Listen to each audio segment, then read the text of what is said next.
అణిచివేయబడడం కాదు, కానీ వారి సంతానము దినదినాభివృద్ధి అన్నట్లుగా వారు అభివృద్ధి చెందుతున్నారు. దేవునికి స్తోత్రం గాక.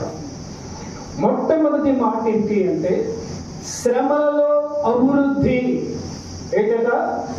శ్రమలలో అభివృద్ధి. ఎక్కడ చూసాం? ఐగుప్తు దేశంలో ఇశ్రాయేలు ప్రజలని శ్రమ పెట్టిన కొలది వాళ్ళు ఏం చేశారు అంటే అభివృద్ధి చెందుతున్నారు. దేవునికి స్తోత్రం గాక.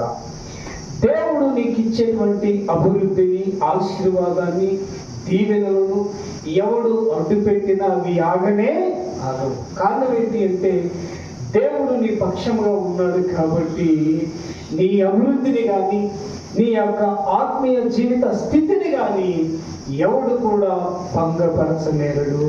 దేవునికి స్తోత్రం. పరిశుద్ధ గ్రంథంలో ఒక అద్భుతమైనటువంటి మాట అండి, నా దేవుడు నా పక్షముగా ఉండగా నాకు విరోధి ఎవరు? నీవు ఆరాధిస్తున్న దేవుడు నీ పక్షముగా ఉండగా నీకు విరోధి ఎవడు?